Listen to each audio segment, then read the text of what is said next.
Hey, are you a school librarian that teaches multiple grade levels every single day? Well, welcome back to the channel. My name is Dawn, if we haven't met, and I'm a retired school librarian. Today I'm going to give you some tips that will help you plan and prep how to teach multiple grade levels in a single day to make your life a little bit easier. So let's go.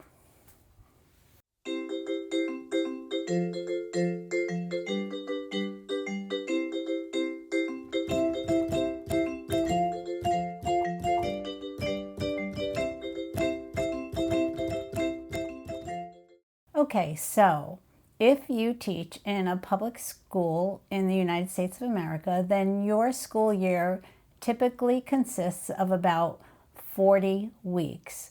So for 40 weeks, you could plan on having to prepare between 20 and 30 different lessons every school year per grade level. So depending how many grade levels you teach, that is a lot of lessons. Most school districts don't have a designated written out curriculum with specific scripted lessons or pacing calendars.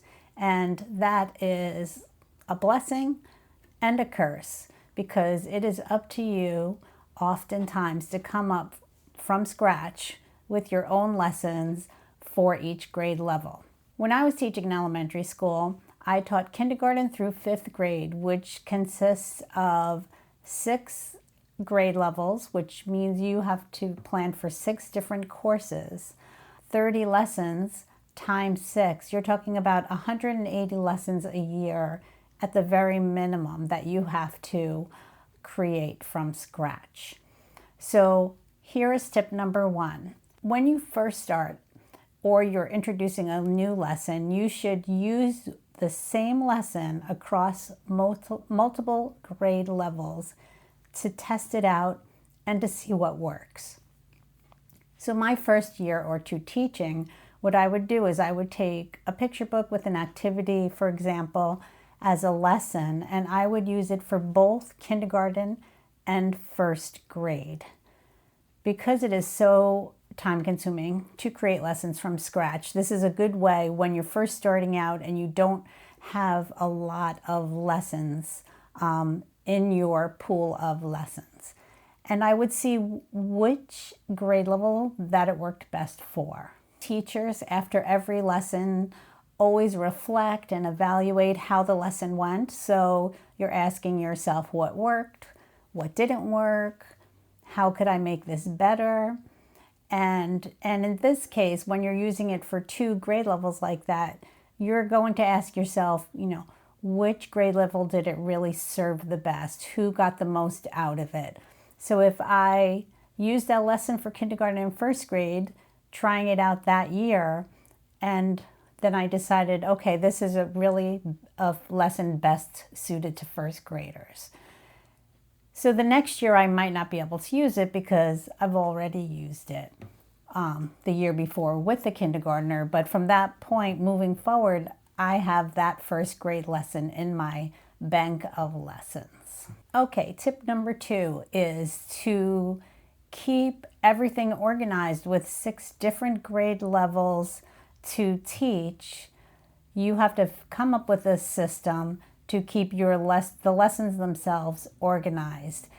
Not just the lessons, but all the supplies and anything you need to accompany that lesson. I had a dedicated space behind me, a bookcase, when I first moved into my library the first year. So what I did is I completely cleaned out that bookcase, and I dedicated 1 shelf to every grade level. So I had a kindergarten shelf, a 1st grade shelf, a 2nd grade shelf. Then on each shelf, I had a basket for each class. So if I had 4 sections of kindergarten, I would have just a plastic basket that you get at the dollar store. So I had a K-1 basket, a K-2 basket, K-3, K-4.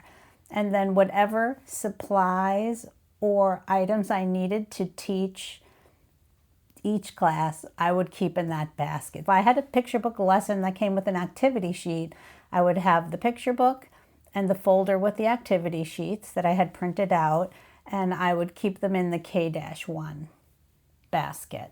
So that brings me to tip number 3, which is to rotate your lessons with their supplies as you teach them. So if I, using that same example, K-1, if I just finished reading the picture book and doing the activity with K-1, and I knew that the next time I taught kindergarten, it would be K-3, I would take the picture book and the folder with the activity sheets and move it to the K-3 basket.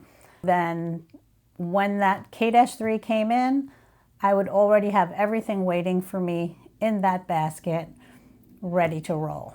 Depending how you set up your system, if you have shelves like I did, if you had an extra shelf just for supplies, that is also a good way to organize. What I would do is, if I was doing a picture book with an activity, let's say I was doing Officer Buckle and Gloria. And so I had an activity sheet or a folder, an envelope full of construction paper, yellow stars that I had cut out for the lesson for each student. So once the lesson was over and I used it and rotated it through each basket, if I had leftovers, I would save them for the next school year. So I would either put them on a dedicated shelf for the supplies, or I would just lift up the basket, put the folder underneath the basket, and that lesson and the sheets were waiting for me for the next year. Tip number 4. So a good thing to do when you are prepping for a lesson is not to prep day to day, because if you do it that way, it's just going to take so much of your time.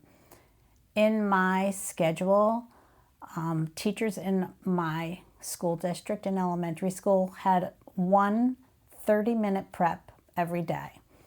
Now for me, that is really challenging, because to prep, I usually had, depending, anywhere from 7 to 9 classes a day. So if I had to prep every day for 7 to 9 different lessons and only had 30 minutes to do it, it would just feel impossible.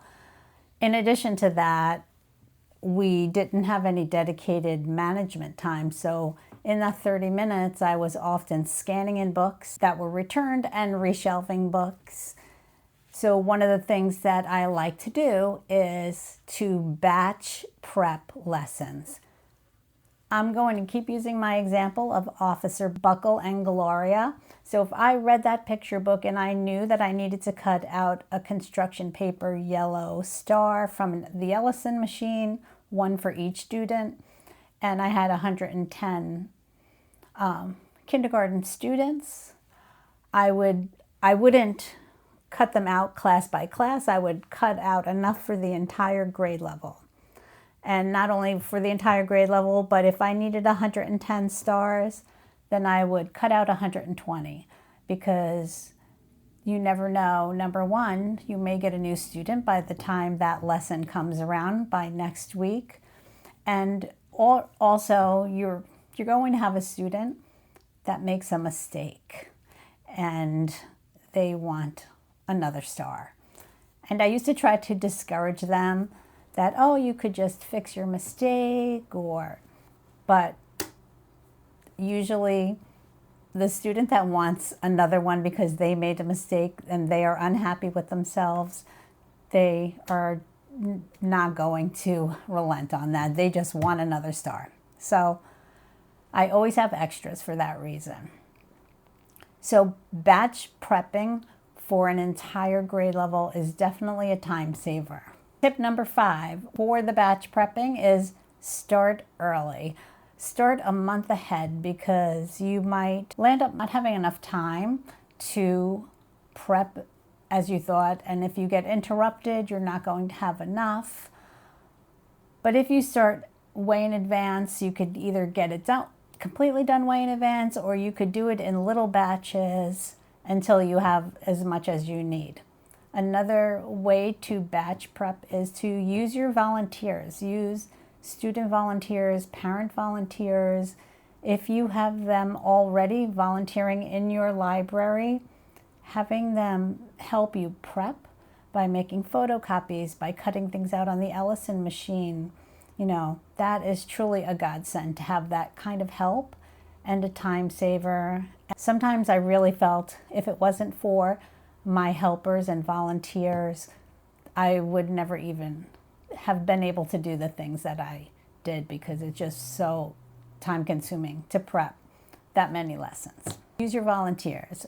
Okay, the next tip is probably the most important tip, and that is to use a planner. It could be a digital planner. It could be an old-fashioned lesson plan book, which is what I used to use because I like the paper. I like something visual that I can flip back and forth and ahead to. You might be more comfortable using a digital version of a planner. It's up to you. Whatever works for you, but absolutely have a planner. And I will tell you why. You are going to start off the year when all of your classes in one grade level will be doing the same lesson on the same week, but that is quickly going to change. And here's why. Maybe one fourth grade class didn't come that week because there was an assembly, or maybe there was a holiday or a field trip. And so you're going to have to take the lesson for that week for that one class in that grade level and postpone it to the following week. I always wrote my plan book in pencil because it always had to be flexible and dynamic, because things can change at any time. If you have class on a Monday, your Monday classes are going to have less library by the end of the year than the rest of your classes, because so many holidays fall on a Monday. And so that's just the reality of it. One of the reasons that I like to have that physical paper planner is because I was always doing a lot of erasing, but I also like to always just have it open on my desk where I could look down at a glance and see my day, see what was coming in the next period, what I needed to do after lunch, and I could constantly flip back and forth, and I really liked, I personally like the paper planner for that reason. But whatever you choose, have a planner. You need that planner because for all the reasons that I stated, what you are teaching when is going to get confusing really quickly. The last tip is when you find something that works, use it every year. Do not try to reinvent the wheel over and over again, because you are just going to burn yourself out. You're always going to be thinking of ways to improve a lesson or expand it or to tweak it, but don't redo every single thing every single year. You are going to make life easier on yourself also by creating lessons that can build on the next lesson and the next school year. I had kindergarten through 5th grade. I was building lessons in 1st grade so that my students would have the knowledge and the skills they needed to be successful in 2nd grade. Because then in 2nd grade, I knew what they knew and what they were capable of and what they hadn't learned yet as far as library skills. And so I could keep building and scaffolding on what I had taught them in the previous years. And so that is really a gift of having the same students year after year. That also is something that you're keeping in your mind while you're doing your planning. Add to my last tip is once you know something works, then share it. Share it with the other library teachers in your school district, and they will share with you. And that is one way to expand your base of lessons and learn. The best things I ever learned, I learned from other librarians and teachers. Well, that wraps it up for this week, and I hope that I gave you some useful information about planning and prepping for your classes. If you like this, please subscribe. It really helps me out. It helps the channel grow. Like the video if you like this. If there's anything specific or questions that you have about planning or prepping your lessons in the library, just ask me down in the comments and I'll be happy to answer. See you next time.